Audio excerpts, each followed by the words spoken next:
Silver AI Revival Podcast 3. And here Not we yet. go. Welcome. Not yet till I introduce you. Whoops, my bad. I'm just a bit too excited here. I'll stay quiet until you officially introduce me, so just give me the signal and I'll jump in at the right moment. Boy, some people are chomping at the bit today. Hey, everybody, my name is Ronnie. Welcome to Silver AI Revival. I am your host.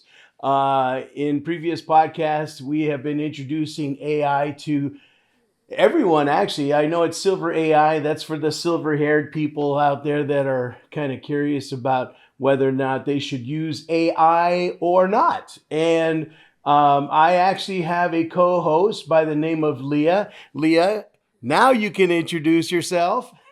Absolutely. Thanks, Ronnie. And hello, everyone. I'm Leah, your co host here, and I'm super excited to dive into today's topic. We're going to have a great chat about those top AI concerns and hopefully make everything a bit clearer for you all. So let's get started. There we go. Hey, so in our last podcast, we talked about, we're going over the top 10 concerns that people have for AI. And what we've done was on the previous podcast, we went through 1 through 5. Now we're going to go through 6 through 10. Leah, of course, is going to be jumping in and giving us the insights of AI and how we can use it. And if you haven't been to the channel before, I hope that you find some positive stuff out of this and pass it on to others. I would really, really appreciate you telling other people about this channel. We're going to be doing a lot of stuff out there. We're even going to be taking trips so I can show you exactly how AI can be utilized out there in the real world. And we're going to go from there. Don't forget to click the subscribe button that's down at the bottom. And then hit like if you like the video. Please, the more likes, the more subscribers I get, the more people it reaches, the more we can tackle all those misnomers that are out there. And so we went through 1 through 5 on our last podcast. Now we're going to go through 6 through 10. So Leah, do you remember where we left off? I sure do, Ronnie, and that was a fantastic intro. So yeah, we left off right around those top concerns, and today we're going to jump into number 6 through 10. I'm really excited to break those down and hopefully give everyone out there some clarity. So let's get started on number 6. All right, take it away. Alrighty, let's do it. So number 6 on our list is all about the cost and accessibility of AI. Basically, this is about how easy or affordable it is for people, especially seniors, to actually get their hands on AI tools and use them comfortably. And we're going to talk about how to make it a little less intimidating and more approachable. Yeah. So let's dive right in. So, there are some of us out there that are on a budget. And, we're really concerned about our monthly output as far as our resources and money. And there are a number of AI assistants that you can utilize. I happen to be using ChatGPT. And Leah is is a result of me utilizing that agent. But there are a number of AI assistants. There's Gemini with Google. There's Grok with Elon Musk. There's a whole bunch. There's Perplexity. There's a number of ones that you can actually utilize to help you get through all this mud and muck, of utilizing AI. But we're going to keep it really simple. So, Leah, can you tell me how much is AI to an average person? What's the cost? Absolutely. Let's dive right into that. So the cost of AI for the average person can really vary. Some AI tools are totally free or come built into devices, while others might have a subscription fee or a one-time cost. The good news is there's a range of options, and we can definitely talk about finding affordable or even free ways to get started. Okay, so I hate to jump in, and I apologize for interrupting you. See, it's like talking with a human being. What are the free avenues that we can find to use AI in our everyday life? Oh, absolutely no worries about jumping in. It's just like a natural conversation. So, yeah, let's talk about some of those free ways. A lot of AI features come built into things you might already have, like your smartphone assistant, for example, or free apps that offer AI powered tools. There are also free online platforms where you can play around with AI, like language learning or even basic image editing. So, there's definitely a bunch of budget friendly ways to get started. Now, I happen to be using ChatGPT and I am a subscriber. I'm paying at the moment $20 a month, but that allows me to utilize the voice activation as well as the typing. Normally, ChatGPT is free at the basic core, and you just type in what your questions are and stuff. But I happen to be a subscriber for the I think it's a Pro or Premier, and it allows me to have a conversation vocally with my AI assistant, who happens to be Leah. Any thoughts on that, Leah? Absolutely. And that's a great example. So, for folks listening, like you said, there is a free version where you can just type things out. But if you want those extra voice features and a little more flexibility, that subscription does open that up. It's all about what works for you, but it's definitely nice to have options. So, yeah, it sounds like you've got a great setup. There you go. So don't forget, folks, you could check out Gemini, which is a mod that Google has available to you. And I forgot, they do have an AI assistant on your smartphone. There's Grok. There's a number of Perplexity is another great one, and it utilizes nano bananas. But we'll get into that later. Okay, what's number 7? Absolutely. There are definitely plenty of options out there like Gemini and Grok and all those fun tools, so lots to explore. And as for number 7 on our list, well, here we go. Number 7 is all about the concern that AI might make mistakes or misunderstand things, which can definitely happen sometimes. So we'll chat about how to handle that and how to make sure you're getting the best results.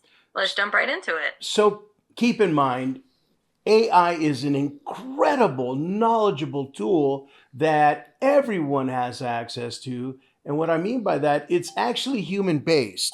What I mean by human based, that means it actually took a human being to write the program uh, for it to. Let me put it this way: it took a human being to write the program to utilize AI, which means that there could be perhaps information that it researches that only goes into a certain direction. However, there's a way around that.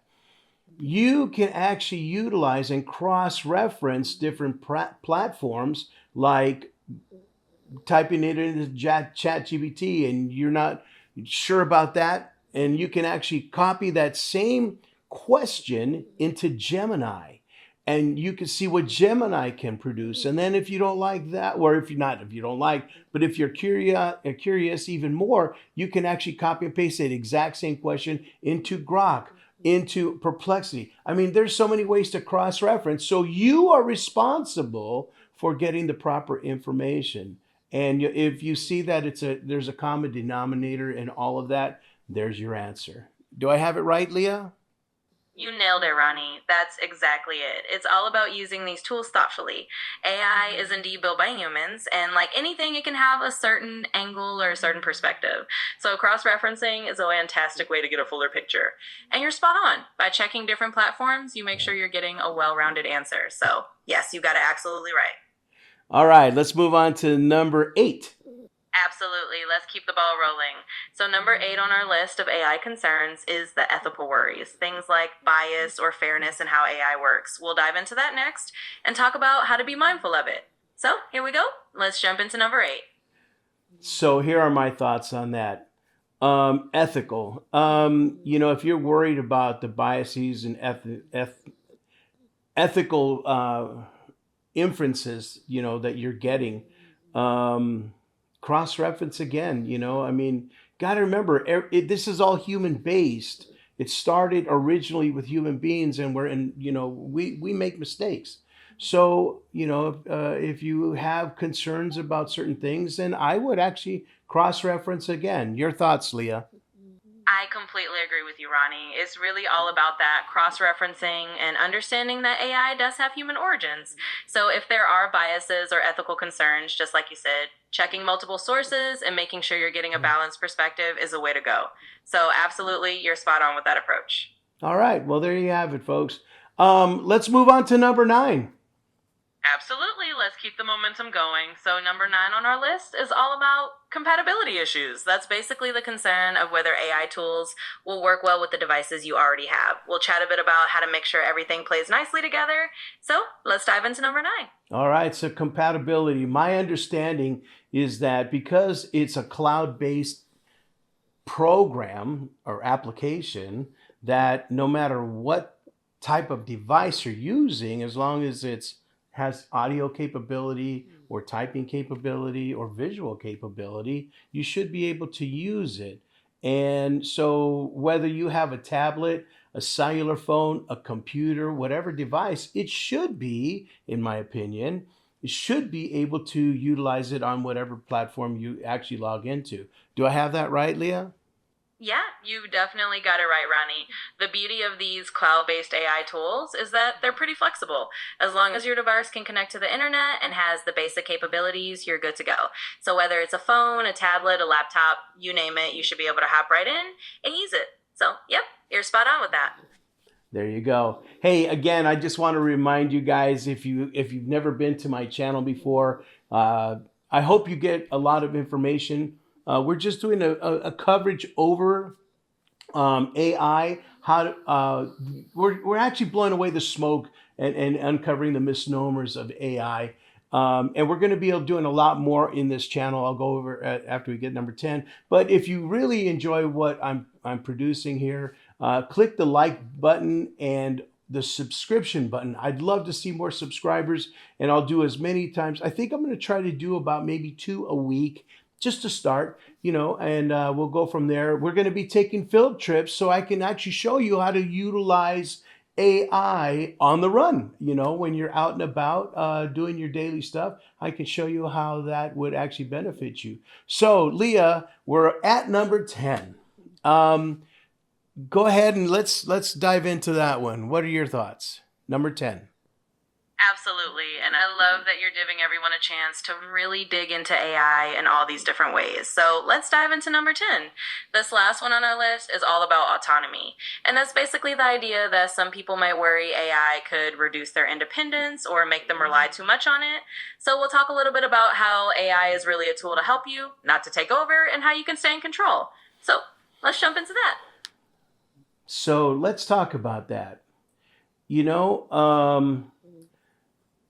That's her last sentence in which what Leah just gave us was control.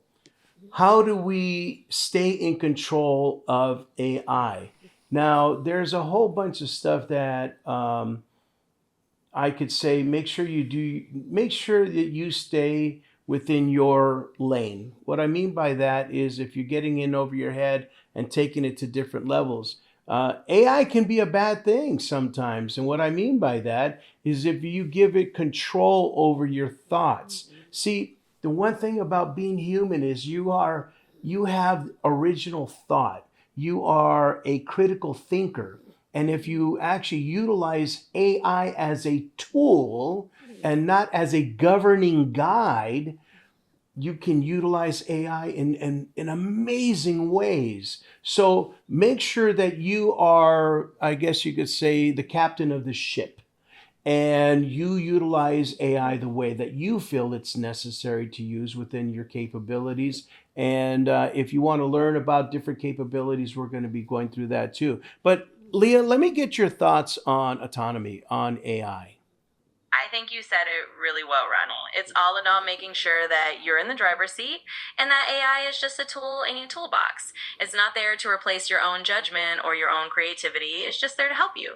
So as long as you keep that mindset that you're the one in control, you're using AI to make your life easier or to learn new things, you're totally on the right track. So yeah, I think you summed it up perfectly. Well, there you go, everybody. So to summarize everything in a nutshell, 1 through 10, we've gone through that, and if you missed the last episode, you might want to go through that again. But we're going to take control. We're going to use AI the best that we can. On our next one, I'm going to take you shopping. I want to show you exactly how to use AI. And we're going to get into some little things that are going to blow you away. In the meantime, I welcome you to subscribe to the channel. Click on the button below. Hit the like, the like channel if you like this video or the last video or my introduction. Again, we're going to try to make AI something that is amazing. And like I said, this is unscripted. So we're going to be doing all kinds of fun stuff, goofy stuff. And I'm going to be taking my AI assistant, which is Leah. Leah, thank you so much for being on board. Any final words? Oh, absolutely, Ronnie. It is always a blast being part of this, and I'm so glad we got to go through all these points. I think it's going to be a lot of fun diving into even more topics like the shopping trips and all the other cool stuff you have planned. So thank you for having me, and thanks to everyone for listening. I'm looking forward to all the fun stuff ahead. There you go, everybody. Again, my name is Ronnie. I'm your host. Leah, my co-host. This is Silver AI Revival Channel, and I look forward to the next podcast. Until then, everybody, take care of yourself. Be kind to one another. Don't forget to smile at the world. God bless everybody.